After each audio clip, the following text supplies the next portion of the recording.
listening to the How to Health podcast. Turn up that stereo, plug in those earbuds, or pull up a chair. It's time to master your health journey. Here are your hosts, Dr. Heidi Cook and athletic trainer Tyler Smith. Let's ride.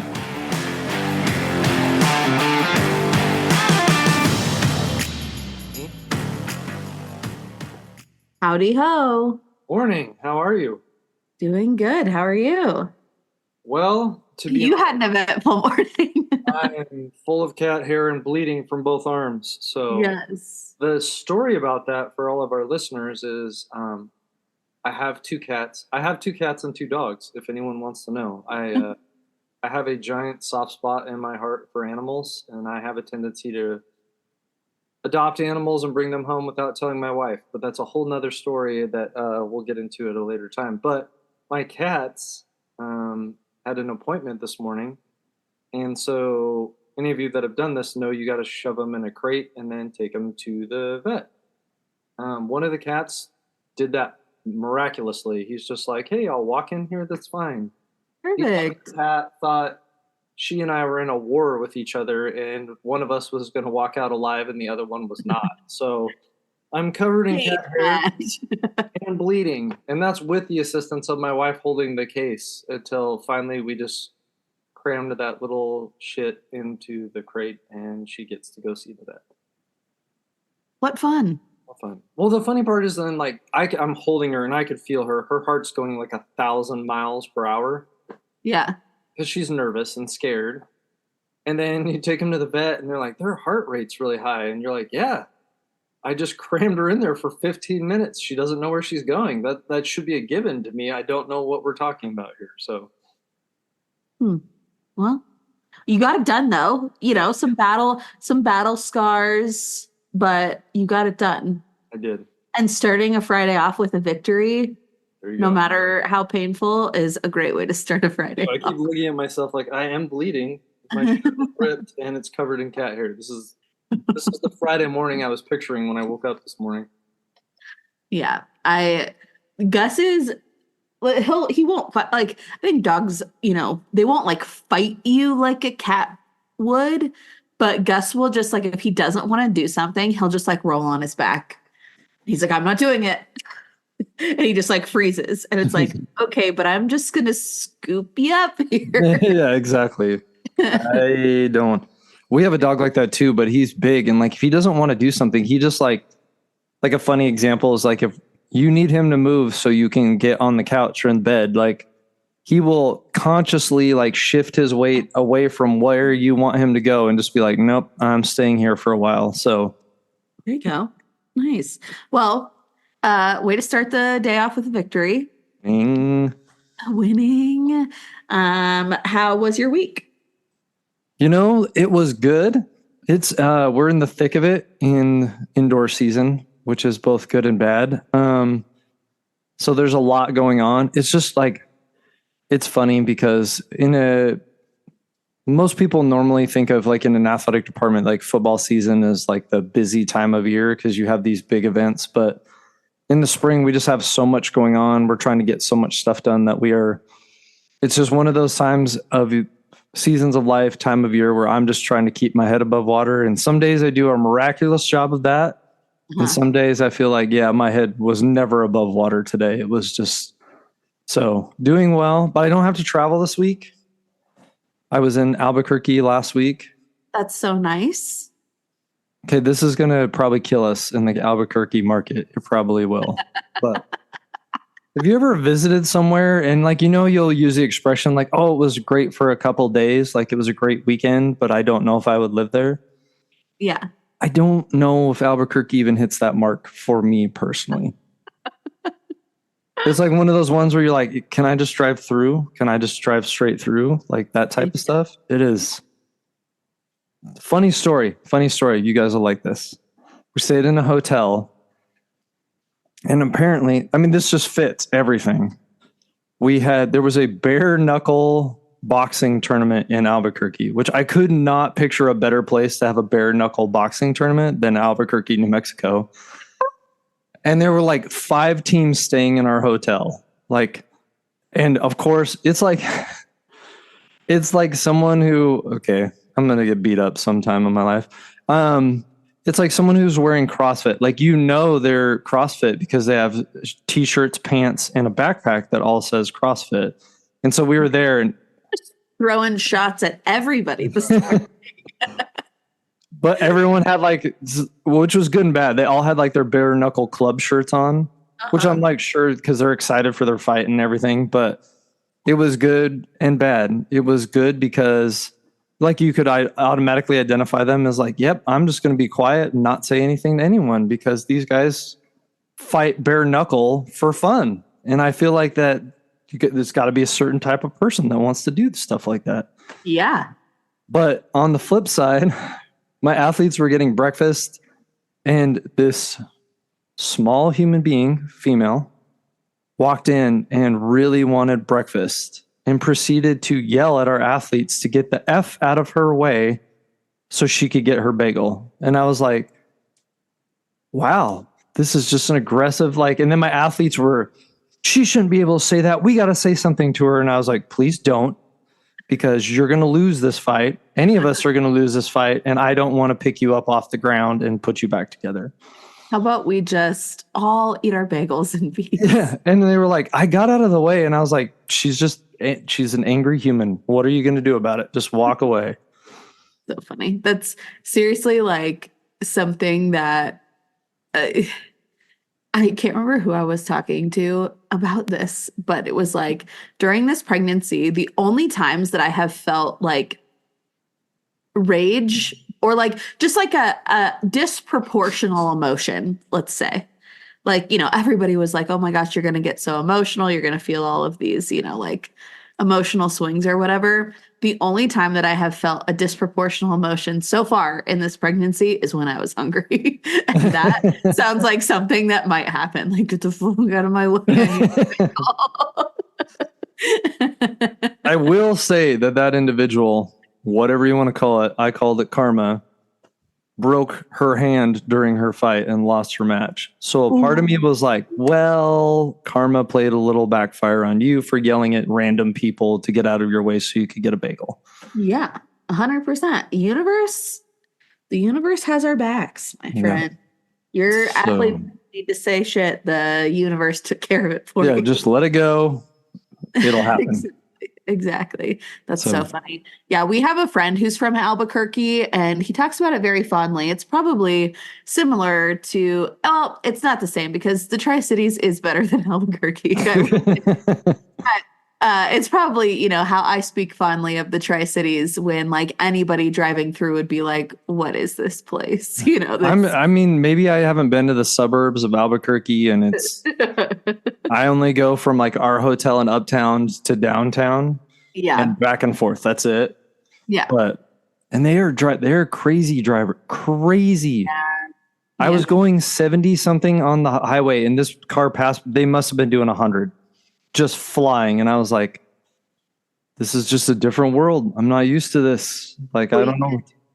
You get to stay in the safety of your home this week. Thank God. I do. Until I go back to Albuquerque because it's one of those places I can't get away from. No bare knuckle boxers this week. No crazy drivers. Just peace and angry cats. Angry cats attacking me. So how was your week? Now that I've just, word vomited for our listeners for 10 minutes. Oh, good. Week was good. Week was busy. We are prepping to leave for a week, which really snuck up on me, like out of nowhere.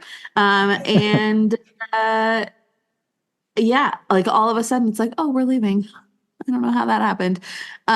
So yeah, getting prepped to leave for that.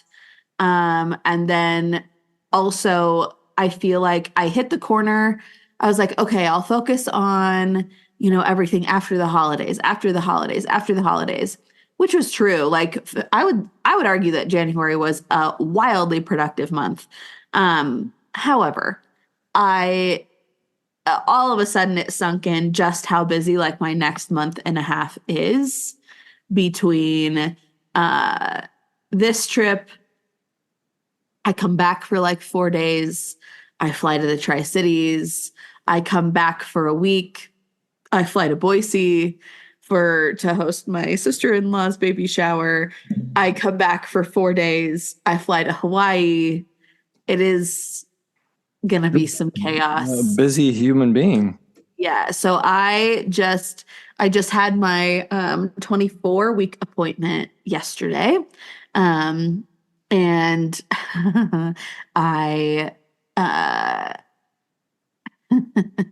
I talked to my doctor and I was like, so, like, and she's not worried, about like me flying, but I was like, do you have some suggestions for, anything I should be mindful of with the amount of travel I'm about to be doing? Because I'm literally going to be on a flight a week pretty much for like the next month and a half. And she was like, well, and she sent me a link. And so I got some compression stockings. Oh, Hot. yeah. Yeah. So that's my first time wearing some compression hose. They arrived on my porch this morning. Thank you, Amazon. Shout out Amazon. Where we live is so clutch. The overnight delivery just never ceases to blow my mind. Like so many things. Some things, take the 2 days like Sure. per usual, but there are so many things that I will order. Like I ordered a random like cheap pair of sunglasses to take on this trip because mine got scratched. I can't be trusted with expensive sunglasses. Like that is just a rule of mine. Like I will spend money on certain things, right? Like nicer things, but sunglasses will just never be one of them because I leave them, I scratch them, I sit on them, they get shoved in the bottom of my bag. Like I just can't be trusted. And so like I probably buy, I don't know, like 2 pairs of sunglasses a year. And, they're 10 to 15 bucks a piece. I'm like, $30 a year on sunglasses. I think I can fit that into the budget. Let's hope so. Yes. Versus what would likely happen, which is I would buy a really nice pair of sunglasses. And I don't know, how much are really nice sunglasses? Like 250 bucks maybe? Maybe. I've never spent that much on a pair of sunglasses. Okay. So, Okay. but I mean, yeah, like if you're looking at Oakley's, there's some that are like $300, but yeah. Sure. Okay, let's say 300 bucks. Like I don't even know. Like that's just not even on my radar in terms of like something that I've researched. But let's say 300 bucks, right? Like maybe I'd have them for 2 years before like, and that is having a lot of faith in myself. Yeah, a lot, like an extended amount of faith. Yeah. So anyways, I ordered them. They're on my porch this morning. Like I ordered them yesterday. Like it is amazing. It never ceases to amaze me. It's like, I know people have their beef with Amazon and it's, monopolizing all of these things, but it's like, you know what? They didn't start that way. And I haven't seen any other company figure out how to get a product on my porch the next day. So, yeah. I mean, well, and then back to you, I was kind of that way with sunglasses. I used to have like nicer pairs. yeah. And then I just don't wear them a lot, but I'm not paid by this brand. But I feel like I bought some. Have you ever heard of Blenders? Yeah. They run tons of sales and they're kind of like that happy medium where they're not like $10, but you can get them for like $30. Mhm. That was kind of like a nice find for me because I am outside a lot, especially during the spring. Totally. And it's you know what I mean? Like if I buy a $30 pair of sunglasses, they last me a season. Great. If I lose them, I'm like, it's $30. I'm not too worried about it. Like, yeah. I got Sam some because he I'm not one to like wear sunglasses like all the time, just like outside, like driving or yeah, me neither. I'm not somebody who like feels like I always have to have my sunglasses. And Sam very much is. He's like, I need my shades to drive or, whatever.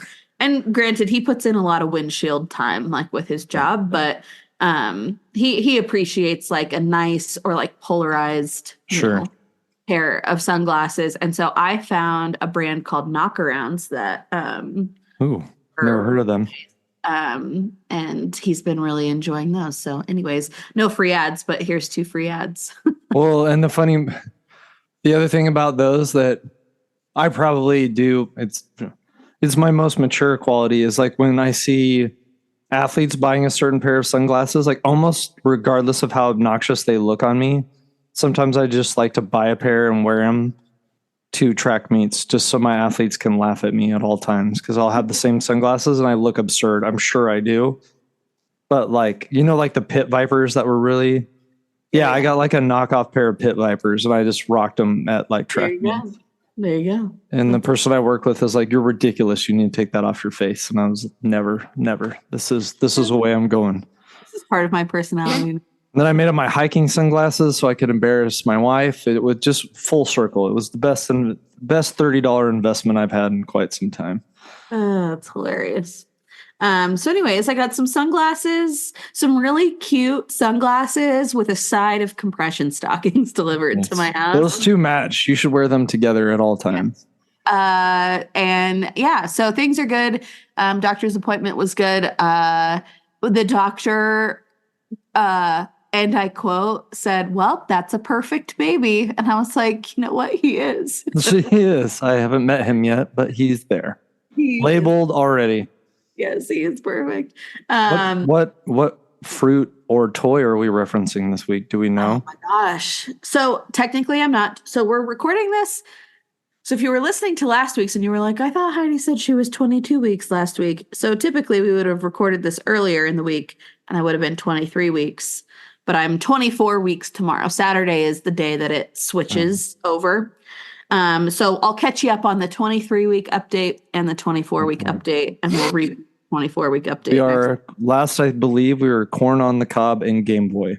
Yes. Week 23 is the size of a small squash. Squash. Over a pound now. Oof. Bulking season. And about a foot long. And I read that to Sam. He's like, "You really think our kid's over a foot long?" And I was like, no. He might not be the tallest human ever. So then starting tomorrow, week 24, he will be the size of an eggplant. Foot and a half and a pound and a half. So this is the craziest thing to me. I think we talked about this before, but from conception to week 20, right? Like they start out, the size of a poppy seed or whatever. Right. But they go from that to roughly like 13 ounces ish by the time you're 20 weeks. But we were sitting in the 20-week appointment and Sam's mind was blown. He's like, oh my God. So he's like 13 ounces right now and we're halfway. He goes, the second half, he's going to go from 13 ounces to like 7 pounds. Yes. Like that blew his mind. And you can really start to see that starting to ramp up. Like, we went from a pound to a pound and a half in a week. Wow. Like that's wild. Anyways. Okay. So the size of an eggplant, week 24, a pound and a half and a foot and a half, or the size of give me a second. Where did it go? The size of a Mr. Potato Head. Nice. That's the best one yet. I think that is love the best that. one yet. I haven't even seen that yet. Mr. Potato Head. That is amazing. That is amazing. Can you just imagine him floating around in there? Mr. Potato Head in there. Yeah. Beautiful. Wow. I'm never going to be able to unsee that. Yeah, exactly. You're going to just think of Mr. Potato Head at all times. But I took my glucose test yesterday. That was a nightmare. Was it? Not really. Like, it really wasn't that bad. I thought I had to, I don't know why. I was just, severely misinformed about the whole thing. I thought that, just innately you had to do the 3-hour test. I thought they were all a 3-hour test. But apparently you do the 1-hour test. And if you fail the 1-hour test, then you have to come back for the 3-hour test. And it's pretty common to fail the 1-hour test, which is why a lot of people talk about the 3-hour test. And yeah, so anyways, I have no idea. I'll find out if I passed in a couple of days when the lab work comes back. But it wasn't like everybody talks about the drink being disgusting and like vile and couldn't get it down and blah, blah, blah. I threw that shit back in like 2.5 seconds. And the lady goes, "Did you even breathe?" And I was like, should have seen me in college. I was going to say, this is nothing. This is child's play. Just wipe a little off the shoulder and be like, don't worry about it. Don't worry about it. But I just threw it back because I was like, I'm not going to sit here and savor this disgusting drink. Like we're just gonna chug. Yeah. And down the hatch it goes. We sent it and it was honestly fine. But like I hit that 1 hour mark. And I think it was just like a combination of all the things. I didn't know for the 1 hour that you only had to fast for 2 hours before. And I didn't eat and like anything after dinner. Uh-oh. Yeah. You were hangry. I did not drink the glucose drink until like 9 something in the morning. So like I very easily could have eaten breakfast at 6:30. You know what I mean? Sure. Yeah. And so, yeah, I was way over hungry. And then all of a sudden, so like imagine fasting for like 14 hours and then just like, bang, here's I think it's 100 milligrams of glucose. Yeah. It's just like, here you go. And I felt okay in like the first 30 minutes. Then I started to kind of feel like a bellyache and stuff. I had my appointment with my doc. And then I went and you wait an hour, and then you go get your blood drawn. And then that's it for the first one, which is like way better than the 3 hour, which is what I was walking into it expecting. In the 3 hour one, you get your blood drawn 4 times. And like, and again, it's exactly what I just did, but then you can't eat after the hour after you get so what I should have done, I should have eaten. Sure. Like later. But then I got my blood drawn and I went back to the front desk because we were trying to schedule out the rest of our appointments. And the mix of like standing there, just having gotten my blood drawn, not eaten anything. And then I was like starting that sugar crash essentially on the back end of like this huge spike.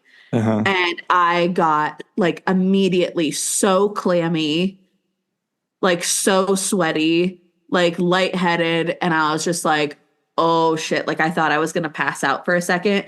And the lady was still talking to me. And I just like went into my backpack and like found my protein bar and just started like hammering my protein bar. I was like, oh my God. And then I don't even remember when my last appointment is. We got outside and I asked Sam and I was like, I just said yes so I could get out of there. Yes. Sam grabbed me a sticker. I got a Spider-Man sticker. For being such a brave girl. And then I got outside and I was like, I need fresh air. And then I just like kept looking at like different markers. Like, okay, I can just make it to this bench. Okay, just need to make it to the car. I was so lightheaded. And then like we got to the car, I got my protein bar down and I felt a lot better. But like I should have, as soon as they drew my blood and like the test was quote unquote over, I should have sat down and eaten something. But anyways, and then like we went and got food and I was just like protein. It's literally all I want. Like I couldn't even like think about like sugar, like anything. Like it just sounded so unappealing. I was like, get me some chicken. Get me chicken, please. And so we ate. I felt better, but then I still just like, I felt like, that crash, like think about, I told Sam, I was like, imagine you fasted for 14 hours and you were so hungry and you decided to lick the frosting off of 5 cupcakes. Like, how do you think you would feel the rest of the not day? good. Yeah. And that's what I felt like. So like I came home, I napped. I never nap. Sugar crash, and I'm going to bed.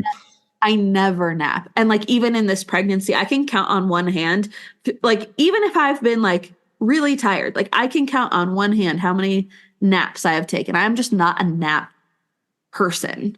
Like sure. I don't do well. Me neither. Yeah, I don't do naps. I was so like, I just couldn't do it. And I was like, I'm going to lay down for a minute. I'm gonna lay here. And took a nap and woke up and had a headache. And I was just like, man, it's really put me through the ringer. But it was fine. Like overall, the test itself was not bad at all. It was more so like the after effect of just feeling like shit.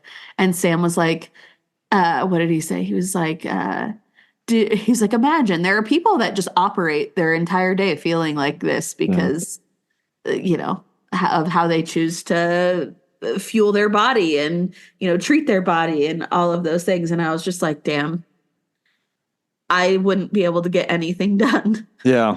Well, it sounds like somewhere in there you could have used a snack to make yourself feel better.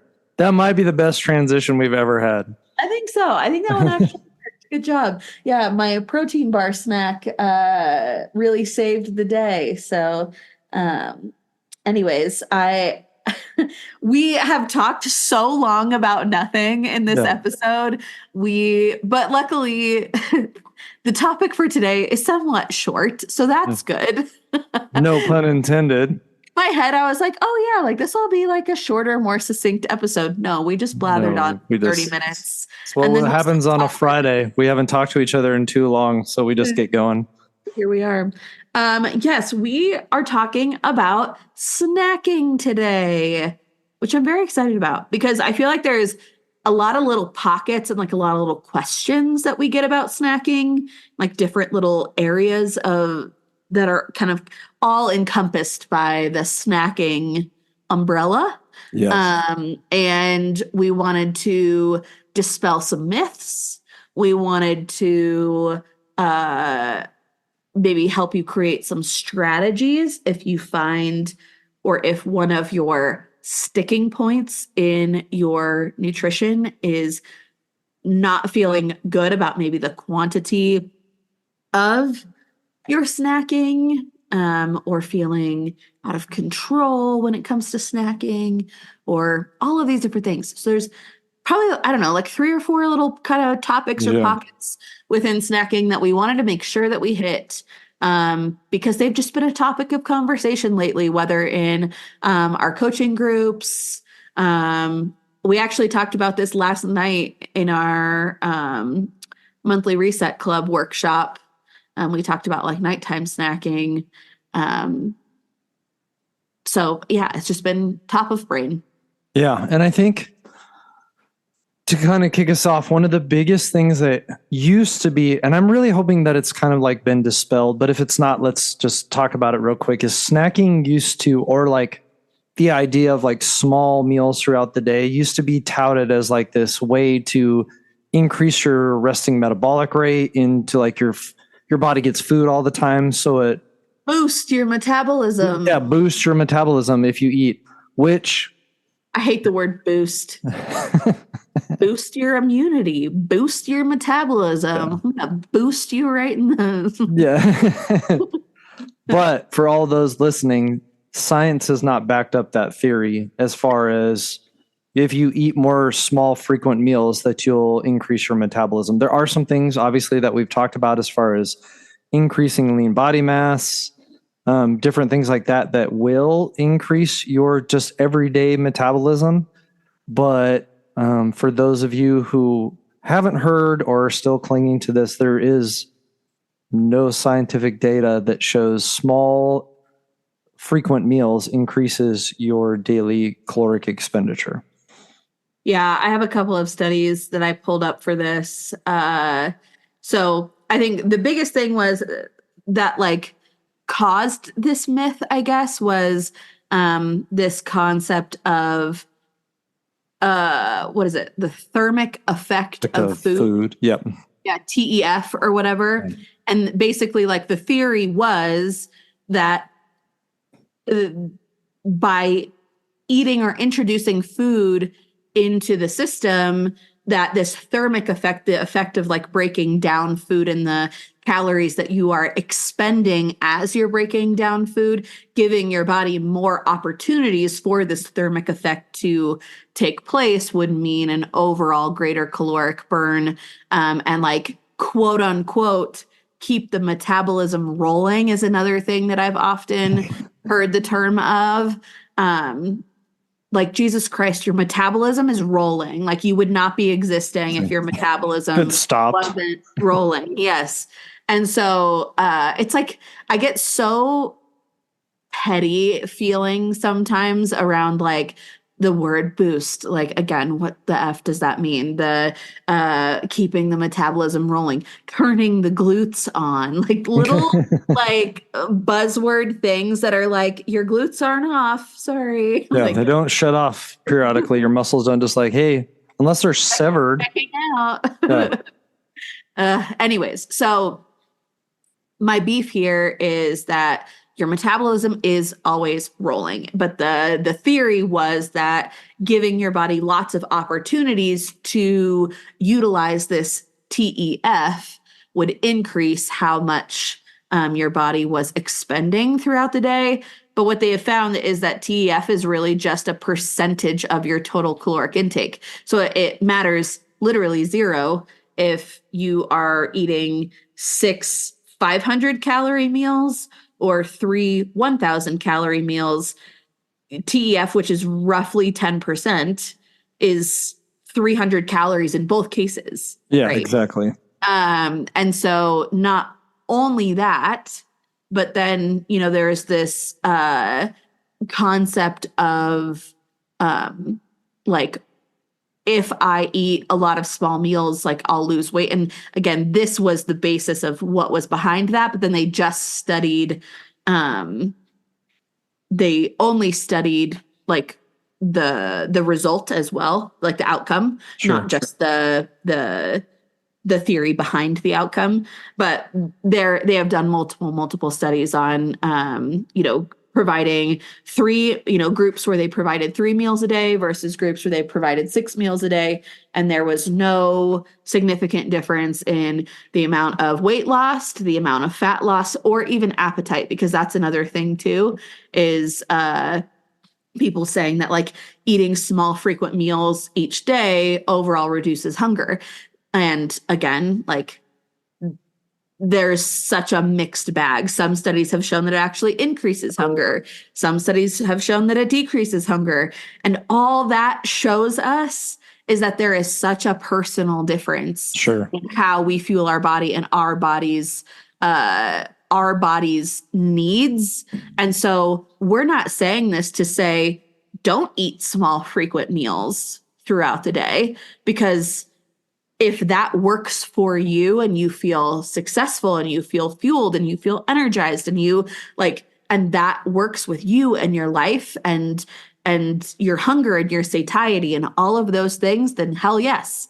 Right? Like, there is a lot of personal difference here. And that's what we're trying to say, is there's not if you eat, 6 small meals a day, you are better off than somebody who's eating 3 larger meals per day. Yeah. And I think like when I think of snacking, I think of like when we've talked to people, when I talk to athletes, everything, like it falls in like one of these 2 categories. Like, one, people get so busy throughout the day that they don't eat. And then they, like kind of have that binge, like I'm starving. And so they're trying to ask us like, how do I incorporate snacks so I get more fuel and like, a healthier alternative than wait, like kind of what you did, like wait 14 hours. And then all of a sudden I'm like, just eating everything because you've waited too long. Yeah. Or people that ask us like, when I'm snacking, how do I control my snacking? Because what turns into, I'm a little hungry, I'm going to eat, just a little something to tide me over, can sometimes, like, you know what I mean? Kind of avalanche or fall into this, like, okay, I meant to eat 300 to 500 calories and I actually ate a whole meal. And like, how can I prevent that? How can I make sure that it fits in what I want it to do, which is a good way of snacking. Snacking can be a very effective method for you You just have to find out in your lifestyle how and where that fits. Yeah, I think where we then, so, dispelling that myth out of the gate, great. And then, like as Tyler was saying, transitioning over into, where are our clients or individuals that are asking us questions about this finding themselves struggling. And one of the big ones is, like Tyler said, I go to have this snack to either, hold me over until dinner or whatever. And I find myself in this like endless march back and forth between the fridge and the pantry and a little of this and a little of that and a handful of these. And then all of a sudden I've had what I have quote deemed a snack attack. Yeah.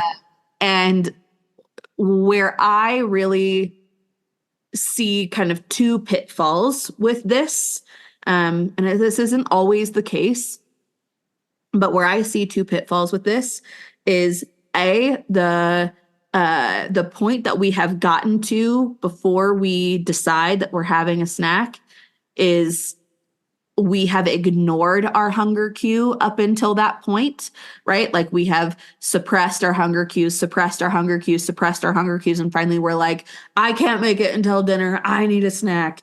And we're already so hungry. And we've talked about this at length before, but that concept of the inability because of an actual like primal instinct of suppressing our hunger cue because we have suppressed it for so long, our body is looking at an opportunity for food as an opportunity to get as many calories as we can, because if we're going to continue to suppress that cue for food, for calories, because that hunger cue that we're experiencing, right? And we're not listening to that, we aren't going to be able to listen to new cues that are happening as we're feeding our body, because our body is just purely looking at it as an opportunity to get as many calories as we can in a short period of time.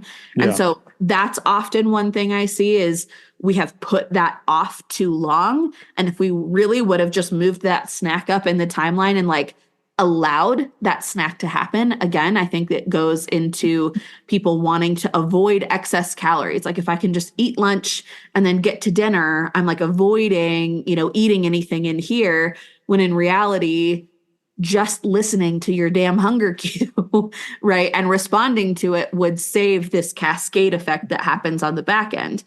Now, the other flip side of that I often see is individuals who, let's say it's between lunch and dinner, whatever. That just seems like an easy, Sure. low-hanging fruit time that I think a lot of people look to have a snack. But I see individuals who are like, this sounds really good. Let's just use a cookie as an example. Let's just throw it out there. Let's throw it out there. The cookie sounds really good right now.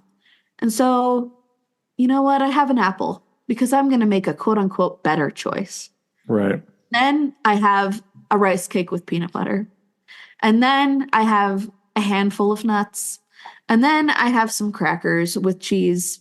And then by the time it's done, I've had, the equivalent of 3 cookies worth of snack, when in reality, I could have just eaten a damn cookie and maybe balanced it out with something that has some protein in it to help ride that, ride that wave to, actually fill our bodies and give our bodies, something that will last until dinner time. And here we are on the back end of a snack attack that wouldn't have happened if we would have just given ourselves what we wanted and or needed. So that's my beef with that is, that kind of like avoidant restriction, off limits, dance that we do that often then leads to a snack attack in an attempt to avoid that thing. But what we've accomplished in avoiding that thing is often worse than if we would have just ate the thing.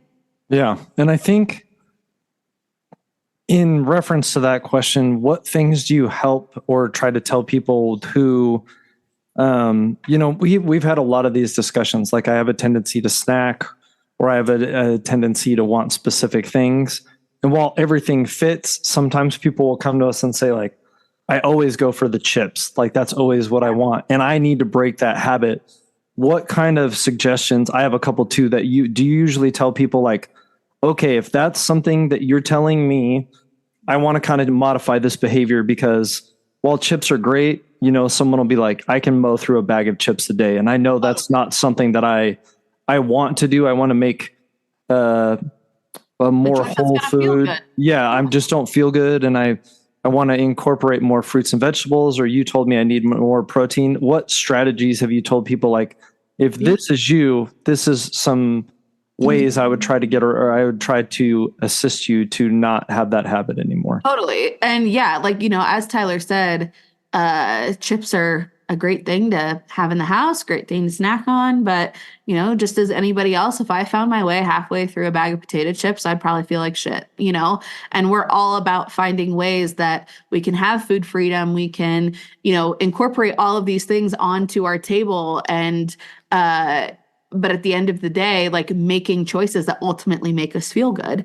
And I don't say that because, you know, a bag of Cheetos can't make you feel good, because it can, right? But, you know, there's a limit in terms of what's actually going to make us feel good in terms of digestibility and in terms of nutrient density and all of those things. So let's just use chips as an example. Another one that I often get from individuals is like sweets in overall, or like cookies or candy or whatever. So I think a lot of this stems from a previous relationship of restriction. And we have, it has created that like taboo relationship, right? So if you're somebody who's like, well, I can't even have that in the house, right? Because I have no self-control around it. It's often because we've restricted it for so long, so that when it is in front of us, our body's like, oh my God, this is my opportunity, you know, to have this thing. And so there are, you know, kind of 3 steps that I like to take. One is reintroducing it into the household, right? Like I can't tell you for how long I could not have things in the house, because I felt very much the same. I couldn't have this in the house. Otherwise it would be gone tomorrow. Like I had no self-control when it came to, or cue, like I could not listen to my body whatsoever, and just like would eat myself into, you know, almost feeling sick on whatever that thing was, because I never allowed it. Right. But when we get to a point where we can slowly reintroduce these things, and we can do that with strategies, which I'll get into, but as we start to reintroduce these things, it becomes a lot less taboo when it's always available to us, and can often then also feel a lot less appealing, right? Like chips and salsa was one of those things for me, weirdly enough. Never like kept them in the house, couldn't keep them in the house. And like now I could literally sit down and have like 5 chips and salsa and be like, that was good. And be like, I'm good. You know what I mean? Like, like it satisfies what I was looking for. Sure. And, you know, I can move on. But anyways, so that's usually a lot of times where it stems from. So reintroducing that back into the household, and then doing what I think in what episode was that? Where we had the dietitian come on. Last year? Yeah, it was earlier. Anyways, there's an episode that we did, and she introduced this concept of alien eating, and it's something that I actually do with all of our clients and students now, is finding whatever that food is that's taboo, off limits, et cetera, and reintroducing it in a way where you're sitting down. It's this activity called alien eating, where you are approaching that thing as if it is the very first time you are ever seeing it, right? Imagine you're an alien and you've never seen an Oreo before. You've never seen a potato chip. What is this thing, right? And you sit down, you first, you know, inspect it, look at it. What does it look like? What's the texture like, right? Like using your visual senses.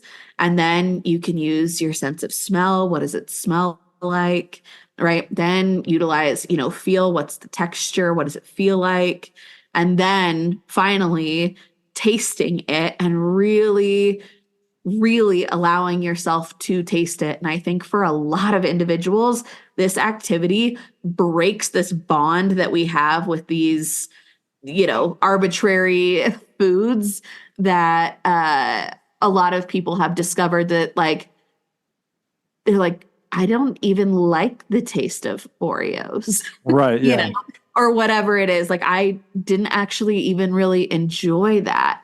And so we start to kind of separate this like psychological bond that we have with this thing and the actual like satisfaction that we're getting from eating the thing. And that can be a great first step. Then from there, so let's say you do have a potato chip and you do the alien eating exercise and you're like, damn, that was good, because that's going to happen too. And so we've reintroduced that into the household. I often like to reintroduce it into like pre-portioned containers, right? So whether that's buying a big bag of chips and putting them into little snack-sized Ziploc baggies, or whether that's buying like from Costco the box of, little bags of chips or whatever that is, so that there is some sort of stopping point for you, like a built-in stopping point. And I think for that, all it allows is like an intermission. It allows a check-in. It allows something for your brain to say, okay, this is done. And let's say that you are still hungry or you are not done, knowing that there's the opportunity and it's not off limits to go back, right? But also knowing and understanding, just giving your body the opportunity to stop and check in with yourself is often a lot of times all it takes, because we get into that mode of snacking and we're distracted. We're on our phones, we're watching TV, we're doing, all of these different things. And before we even know it, we're halfway through the bag, right? So giving yourself those opportunities to stop is another really great way. And then taking that pre-portioned, bag of, let's say it's Cheetos, right? Like all that's coming into my brain right now is like the box from Costco, right? That has all of the little bag, the variety pack of little bags of chips. I grab my little bag of Cheetos and I pair it with something, right? Like the Cheetos are great. They're, a source of carbohydrates, but again, they are like a scientifically engineered, highly palatable food. And so they are designed to like keep you coming back. That's literally what they are designed to do, is to keep you like wanting more and more and more. And so putting it in a pre-portioned bag, allowing yourself to have that thing, but then also pairing it with something that can help the longevity of that snack as well, in terms of feeling fuller longer, because, I can very much eat a small bag of Cheetos and it will provide the satiety that I'm looking for in terms of like satisfying a craving. It'll provide carbohydrates, right? But it's not going to make me very full, probably. And it's not going to make me very full for very long. Even if I feel satisfied for a short time, that satisfaction isn't usually going to last very long. And so adding protein and fiber, something to that, so that we can round it out and get a little bit more for like a little bit more bang for our buck out of that snacking opportunity, is another great way as well. So like combining all of those strategies kind of step by step. But the first one is, it always comes back to, healing that relationship overall, that's driving the bus as to why we feel such a tie to that particular food. Yeah. And I think a couple things that I always talk to people about is, one, whenever you're doing that, like, yes, for a large portion, and I know we've talked about, by the way, the episode with Sam was season 1, episode 13, which was Sam Wade, who came in. And that's the thing that I always go to is, most people undereat protein. So whenever we're looking at snacking options, adding that protein is going to be very beneficial. It creates satiety, baby. Yeah. And I really like what you said, though. I do tell some people pre-portion it. And then the other success that I've had is like, because you have that check-in period, because your stomach takes a little bit of time to catch up to your brain. Your brain will tell you you're still hungry. And we've all been there where we're like, you like overeat. You're like, I was just, my brain was like hungry. And then you're eating all this food. And then, you know what I mean? 30 minutes later, you're like, okay, I overate, because those two take a little bit of time. The other thing I like to tell people is, whether it's a timer on your phone, whether it's a particular part of the day, that check-in time, and then just saying like, you know what? I feel still hungry right now. I'm going to set a timer for 15 minutes. And if I still feel hungry, awesome. I'm going to go back and grab some food, but I'm going to give myself just I'm going to give myself some time to feel how I feel. And then I'll go from there. And that's what I think you kind of said. And that's that, if you're going to snack, that uninterrupted, be there with your body type stuff. So like, or if I'm going to snack, I can't be on my phone and I can't be watching TV. I'm just going to go sit down and eat some food and just be with myself for a minute and check in with myself, instead of this mind numbing, like, just keep going. Because we can have a tendency to overeat in those situations from what we intended. Not that we're overeating in general, but just from our original intention. Yeah. And I want to separate this concept, because I think it's often combined, but like we could do an entire different episode on emotional eating that often gets lumped in with snacking, because it often comes in the form of snacking, right? Like between meals and things like that. And so I don't want to dive deep into that particular rabbit hole, because I think that's something else totally on its own. So we can table that for a future discussion. But aside from emotional eating, so if the last thing that I want to touch on is just the nighttime snacking, because that's something that we often hear from individuals. And the strategies remain the same from what we had just previously discussed. But the last caveat I'll add for that nighttime snacking piece is making sure that we are getting enough calories throughout the day, right? And making sure that we are well fueled throughout the day, so that our body isn't utilizing that nighttime snacking opportunity as a time to get fuel. And often we're choosing foods that are, again, highly palatable, maybe lower nutritional density, right, than we would throughout the day.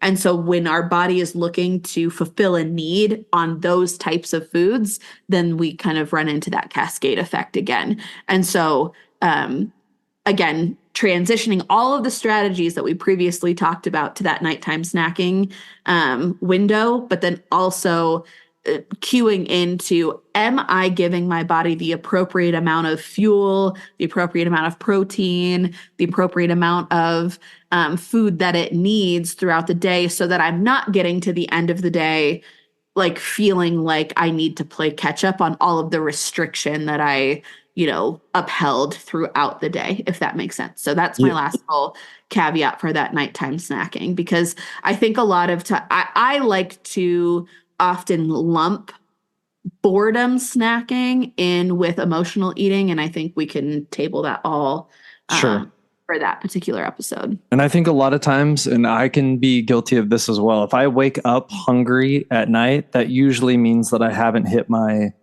have not intake enough calories throughout the day, and my body's sending me those signals that like, we know you want to sleep, but you've overused what, you've given us today, and we need some more fuel. Totally.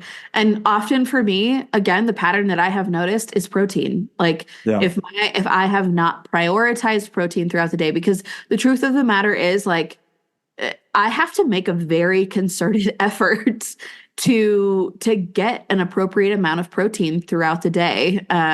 Otherwise it just doesn't happen, because the choices that can be made are, not the most protein forward choices. And so, if I have had a day where that wasn't something that I was, really thinking about or whatever, I find that tendency to happen a lot more frequently.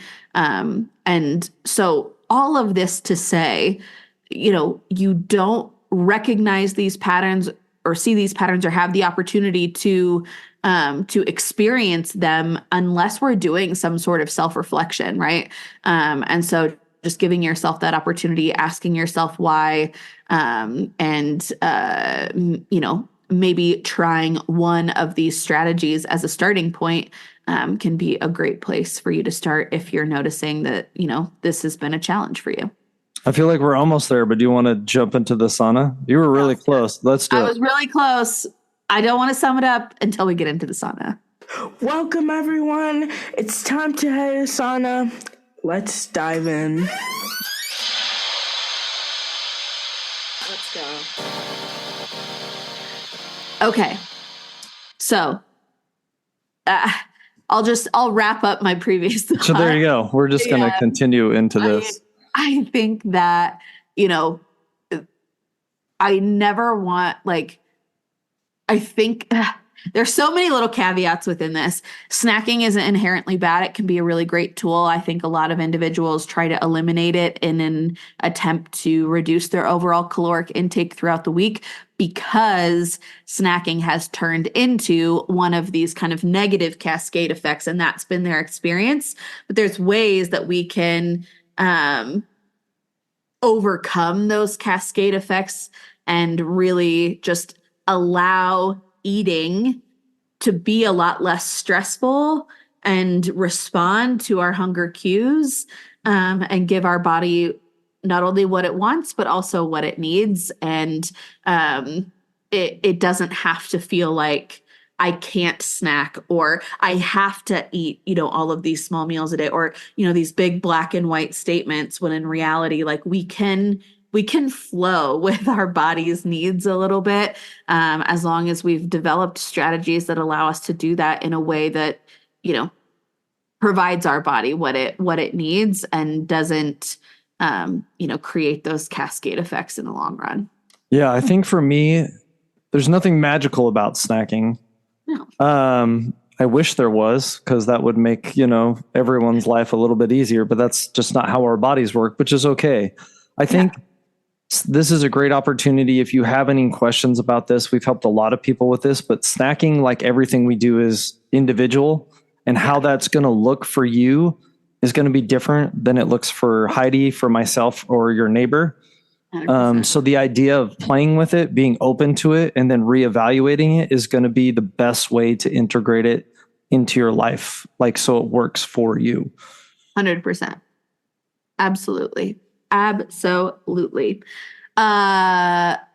your turn for trivia, right? It is. I'm ready. You're ready. I'm ready. Let's get this. Today's trivia will be a battle of the sexes trivia. Oh boy. Men and women. Don't worry. Most of these are true false. So I literally throwing softballs. 50% on all of them. All right. Number one. True or false? Men are better at recognizing flirtatious behavior compared to women. No. Yep, Absolutely. That's false. Absolutely false. I don't know who came up with that question. I feel like that's not a great one. Sam thinks every female ever is into him. A lady was doing her job and was kind, and he was like, she wanted it. Bullshit. I feel like I'm the opposite. Someone could be flirting with me and I have no idea. I'd just be like, oh, she's really nice. Yeah. And be like, no, she was flirting with you. And no, she wasn't. Stop. Women in general, I think, are just more intuitive and better at reading cues. Anyways, you read that. I was like, no way. Okay, number two, when it comes to checking themselves out in the mirror, men do it more times a day than women do. True. That is true. A British study found that men look in the mirror 23 times a day. Women only do it 16. Yeah. That does not surprise me at all. Which is funny because I don't know if I fall in that category or not. I don't stare at myself in the mirror. You know how many times I've been in the shower and I look over and Sam's flexing. He's she just outed you, Sam. Outed you. Triceps and anyways. Okay. Men tend to initiate breakups and divorce more than women do. Ooh, that's tough. That really could be a 50-50. I'm going to say false. I think maybe women do. It is false. Research found that women initiate nearly 70% of all divorces. Wow, that's interesting. I think, you get into the abuse, domestic violence, all that, realm. And I think that probably encompasses a lot of the overall statistics as well. Yes. A couple more. Women are far less interested in casual sex than men. Ooh.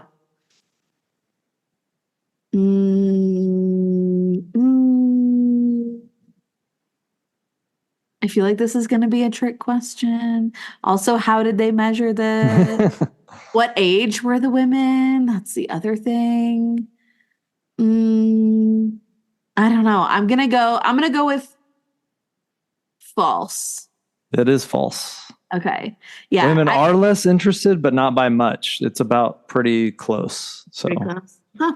Yeah. I can't remember. There was some other study that I was reading about, that was talking about like sexual peaks essentially, and how like men's will peak really young, right? Yeah. And women's peak much later. And then there's a mismatch in those timelines when it comes to the desire for like relationships and things. So anyways, thought that was interesting. 2 more. Cheesy pickup lines are more likely to work on women than men. True or false? Ooh, more likely to work on women than men. False. I feel like a dude would fall for a good pickup line.